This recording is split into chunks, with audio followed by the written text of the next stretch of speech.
Alright, today we have got a big one. Probably the biggest pickups video I have done so far, with 40 games across all platforms. There's everything from bargain bin finds under $10 to $100 limited edition, so definitely a wide range this time. So let's jump in and check out my pickups. Let's all the games by platforms. I especially want to start with Xbox this time. I'm not sure if you have noticed, but a lot of major retailers have quietly stopped carrying Xbox games in store. Even if there is a session, blink and you will miss it. Honestly, it feels like physical Xbox games are on borrowed time. So whenever I see a good deal, I make sure to grab it.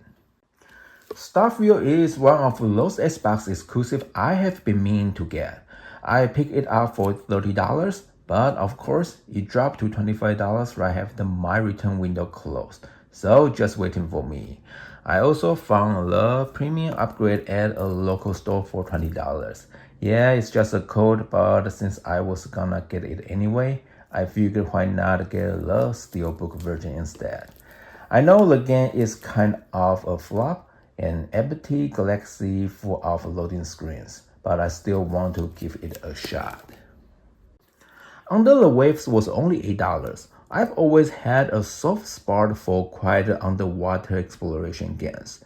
You are diving alone, walking through reef, and occasionally spotting glowing fish. It's got a little Firewatch underwater vibe. For little price, it was an easy pickup. The next few were $10 each, and honestly, they feel like steals. Sonic Colors was originally a Wii title back in 2010, and was actually considered one of the better 3D Sonic games. Fast, colorful, just chaotic enough. This one might actually still hold up. The other day, I realized the first Mafia game was the only one I didn't own. Mafia Definitive Edition is a full-on remake, not just a visual touch-up. They rebuild the game from the ground up. Feels like playing through a classic gangster film, except I don't have to wear a fedora or dodge bullets. Miraculous Rise of the Sphinx first caught my eye because it has easy achievements. While I waited for the PS5 version to drop in price, I figured I would grab the Xbox One for now.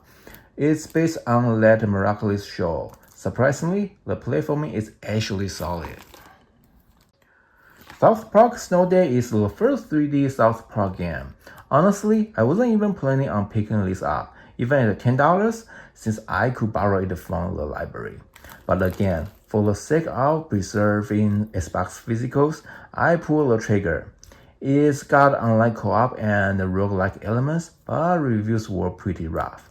I remember the price tanked pretty fast. Now Jedi Survivor. I picked this up for $15. It was another get it while physical still exists kind of pickup. I actually beat the first game twice and really like it, but by the end I was kind of burnt out, which is why I didn't jump into the sequel right away.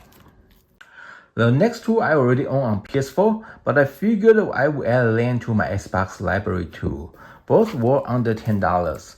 Yakuza Like a Dragon is one of the most ridiculous and heartfelt turn-based RPGs. Feels like it was overprinted. This game is being on sale constantly. Even at $9, I might have jumped too early. I wouldn't be surprised if this ends up in the $5 bin soon. Rabbids Party of Legends is a party game that actually got decent reviews. I paid $15 for the PS4 copy, so finding the Xbox version for $8 feels like a nice little win. It's nothing groundbreaking, but for casual couch co-op, it gets the job done. Let's shift over to the Switch now, and first up, we have got another Rabbids game, Mario Plus Rabbids Sparks of Hope. I skipped it at lunch, but for $15, it feels like the right time to finally grab it. It's a strategy game with turn-based combat and free movement with your range, and somehow that weird combo actually works. It's the kind of game that just makes sense if you are into both franchises. Next up, I finally picked up Mario Kart 8 Deluxe for $30. Yeah, I know everyone already owns the list, but I was holding out for a decent deal. At this point, it's basically Nintendo's GTA 5. Just keeps selling forever. It really does feel like a must-have if you own a Switch. Another $30 title, Princess Peach Showtime. I actually have high expectations for this one. I love that Peach is finally the star for once, transforming into a detective, a soul fighter, whatever it takes to save the theater. It's cute, it's polished, and I am just glad she is not stuck in another castle this time. Next is SpongeBob Krusty Cook-Off Extra Krusty Edition. It's a time management cooking game based on the mobile version, but this one has all the content and extra packed in.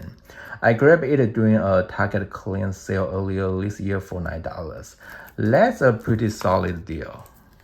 Then I picked up a couple of $10 games. First up, a Loyal Surprise Remix, We Rule the World. It's a fashion and dance game tied to the toy line. Sounds like a shovelware, right? But surprisingly, it's fully voiced and has decent animations. The devs actually try. This is my second LOL surprise game on Switch. Yeah, I'm collecting them now. Every Dream Valley is not your typical farming simulator. You farm by day, but at night, you have weird dreams where you can turn into your dog or even a chicken. It's a bold move, and honestly, I kind of love it. It's one of those cute cozy games that feels like a warm blanket for your soul. Then we have got two $15 titles, Gunbreak Reloaded and Pui Pui Mokar Let's Mokar Party. Gunbreak is a puzzle platformer where you play as a brick with a gun. Yeah, that's the whole pitch, and it's exactly what kind of niche title I love to collect. As for Mokar, I remember it went viral a few years ago. I didn't really get the humor at the time, so I skipped it. But this one is a party game, and I gotta say it's adorable. I have heard the North American release has less content than the Japanese one, which is kind of a bummer. We've got a few PS4 games to go over, starting with Trine 5. It's one of the few series that still cares about local co-op, and I grabbed it for $15. I've always loved its beautiful visuals, that floaty platforming, and just enough co-op chaos to destroy a friendship. The whole game feels like a storybook fantasy turned into a puzzle adventure. It's charming and kind of timeless. Next up is Curse of the Sea Rats. Again, that's been on my radar for a while. It's been getting harder to find lately, so grabbing it for $18 isn't too bad. It's a challenging game that had a broken trophy at launch, but good news, I heard it's been patched now. Wait, I just realized it's published by P-Cube, which is one of my least favorite publishers. For some reason, I always thought it was published by Sodesco. Now Game Beasts. Someone told me it has an easy trophy list, but you do need 2 controllers. I will be on the fence with this one because I wasn't sure it was my thing. However, for just $10, I don't mind giving it a shot. It's one of those run your friendships party games. It looks kinda dumb in the best way, and probably a lot more fun than it looks with the right group. Next is a super niche one, Mozart Requiem.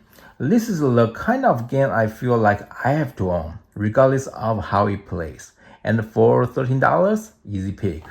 From the title, you might assume it's a rhythm game, but nope. It's actually a third-person adventure puzzle game about Mozart solving mysteries. It's such a weird little gem, I just couldn't let it slip by. We have another party game, Nick Jr. Party Adventure.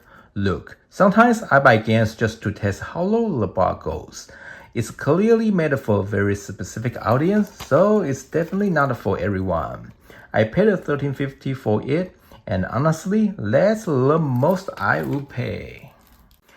When ESA Lacrimosa of Dana first launched on PS4, it sold out pretty fast. I think it had a low print run, and I always regretted not grabbing it when I had the chance. Recently, I saw NIS America restocked it on their store for $40. Even though I already own the PS5 edition, I still wanted the PS4 version. This is one of the best action JRPGs of the last decade. Fast combat and a solid story and tons of content to dive into. By the way, it might have been their last copy because it sold out right after I placed my order. Now let's bring out the big one. Trials of Cold Steel 3 and 4 limited edition from the NIS America store. The standard editions were sold out everywhere, so I went for the limited edition. And yes, I paid $100 for it. Still, I think it's worth it. It's only $30 more than the standard one and comes with a bunch of extra goodies. I've been slowly collecting the Trials series, and this was a big one I was missing. Next, we have got three $15 games. First up, Tales from Toyotoki, Arrival of the Witch. It's a visual novel with a pretty linear story, but it's still an interesting read. My biggest complaint? Some of the art kinda looks AI generated. Still, I think it's a visual novel worth checking out, especially if you like a decent story. Also, Toyotoki is the name of the island where the game is set. Honestly, sounds like something straight out of My Hero Academia. A Quiet Place, the road ahead caught my attention because it's set in the same universe as the movies, but tells a brand new story. It's a survival horror game where sound actually matters, so expect some tense moments. Could be a hidden gem or a total bummer, but I'm curious enough to find out. Funny thing, I watched all three movies earlier this year, and honestly, the whole concept makes zero sense. You are telling me no one ever sneezed, coughed, or farted for years? No way anyone is surviving that world. Real Fishing Days of Summer is the latest installment in the series. They made some nice improvements this time. More fish species, more locations, and even 3 characters to choose from. I know it's super niche, but I'm just glad the series is still kicking. I found MLB The Show 23 for $10 in store and thought why not. I have already played on it, and I will be honest, this was the most time-consuming and annoying playing I have done in a while. I picked up No Place Like Home for $17. It's a cozy clean-up game where you rebuild a broken world. There is something super satisfying about watching all that trash disappear. Next is Witchspring R, a turn-based RPG that originally started as a mobile game, but this remake looks really polished and full-featured. You play as a young witch trying to survive in a world ruled by humans, which gives it a slightly darker tone than you would expect from the art style. I've never seen it go on sale, so I paid the full price, $40. Another big box here, Blazing Strike Limited Edition. This one is a retro-style 2D fighting game inspired by classics like Street Fighter 3. My biggest concern, it only has 4 trophies. And to be honest, fighting games are not really my thing. I wasn't sure if I wanted it, but the other day I saw the limited edition drop to $23.50, so I pulled the trigger. Still not sure if that was the right call, but hey, we will see.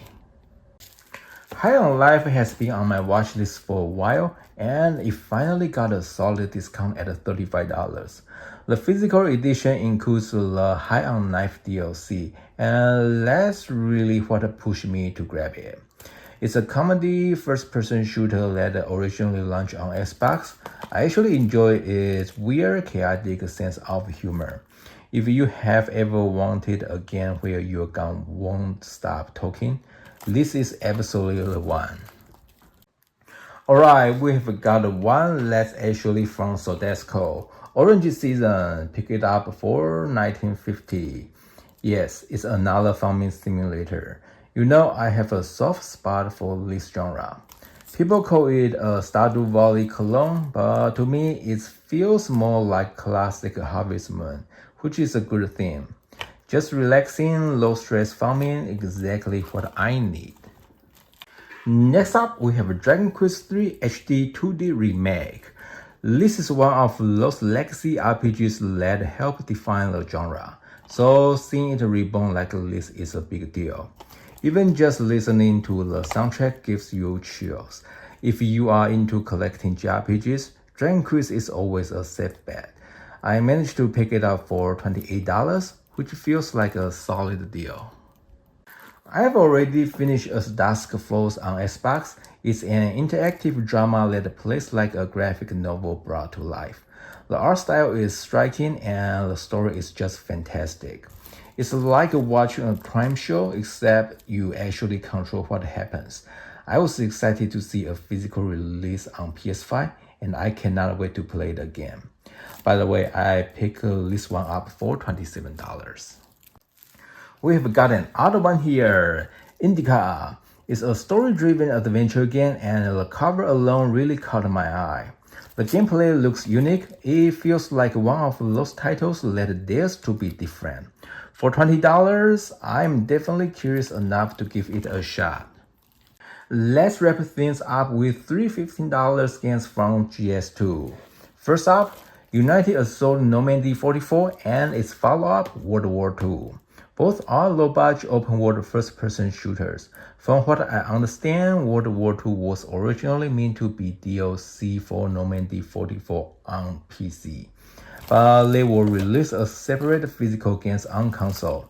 They are not flashy, but if you are into mission-based shooters and don't mind something a little rough around the edges, this might actually surprise you. And last but not least, Richman 11. Since the PS4 version doesn't include a free PS5 upgrade, I decided to pick up the PS5 edition again. This series means a lot to me. It's how a Monopoly game should be. I just cannot get enough of it. We are lucky to have a physical release here. Even in Taiwan where the game was made, stores actually sell the North American edition. If you haven't tried it yet, I highly recommend it. And that's all 40 games we covered today. The total? $776, which comes out to just under $20 per game on average. Not too bad, right? Alright, that's it for this pickups video. Take care and I will see you soon.